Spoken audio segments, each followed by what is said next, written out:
Hai teman-teman semua, salam sejahtera bagi kita semua. Dan saya ucapkan selamat pagi untuk teman-teman saya semua dan terutama kepada dosen pembimbing saya, yaitu Bapak Sudung Simatupang. Sebelum kita memulai topiknya, ada baiknya saya memperkenalkan diri saya dahulu.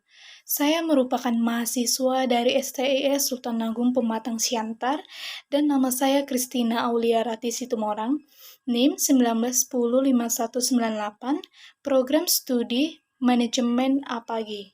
Dan di sini saya akan mempresentasikan tugas individu saya yang berjudul Peranan Koperasi Simpan Pinjam terhadap Peningkatan Perekonomian Masyarakat.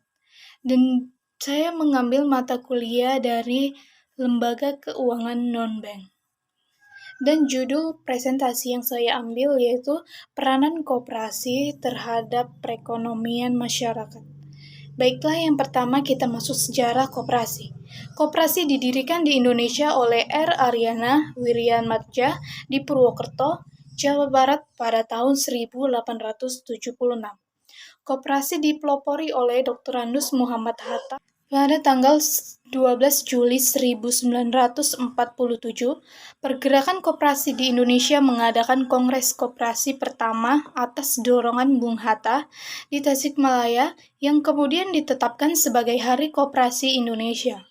Kemudian, pada tahun 1927, keluar Peraturan Nomor 91 Tahun 1927 tentang Perkumpulan Koperasi Bumi Putra. Pengertian Koperasi Simpan Pinjam. Koperasi Simpan Pinjam merupakan lembaga keuangan non-bank yang menghimpun dana dari para anggota koperasi dan menyalurkan kembali baik kepada sesama anggota maupun non-anggota. Bunga yang diberikan oleh koperasi biasanya lebih besar daripada bank atau pegadaian. Di akhir periode, setiap anggota berhak mendapatkan selisih hasil usaha atau pendapatan koperasi dalam 1 tahun buku setelah dikurangi dengan pengeluaran atas berbagai beban usaha. Tujuan koperasi: 1. Membangun dan mengembangkan potensi dan kemampuan perekonomian anggota, khususnya, dan masyarakat pada umumnya untuk meningkatkan kesejahteraan mereka. 2. Berperan serta aktif mempertinggi taraf hidup anggota dan masyarakat. Ketiga, memperkokoh perekonomian rakyat sebagai dasar kekuatan dan ketahanan perekonomian nasional. Yang keempat, berusaha mewujudkan dan mengembangkan perekonomian nasional yang merupakan usaha besar bersama berdasarkan asas kekeluargaan dan demokrasi ekonomi. Prinsip koperasi ada 7. Pertama, keanggotaan bersifat sukarela dan terbuka. Kedua, pengelolaan dilakukan secara demokratis. Ketiga, membagi sisa hasil usaha dilakukan secara adil. Keempat, pemberian bebas jasa yang terbatas terhadap modal. Kelima, kemandirian. 6. Pendidikan berkoperasi. 7. Kerjasama antar koperasi. Fungsi koperasi. 1. Alat perjuangan ekonomi untuk mempertinggi kesejahteraan masyarakat. 2. Alat pendemokrasian ekonomi nasional sebagai koperasi merupakan salah satu wadah untuk menghimpun kekuatan ekonomi yang lemah.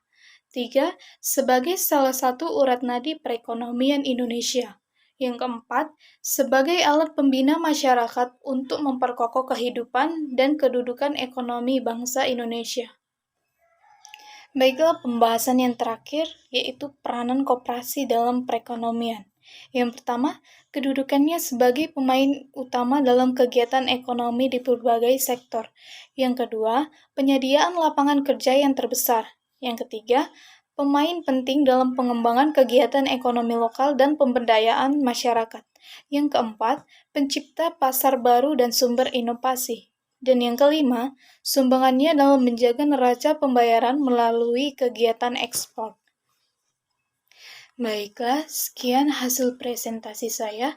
Saya harap teman-teman semua dan Bapak dosen menyukai hasil video saya, dan saya ucapkan terima kasih. Sampai jumpa.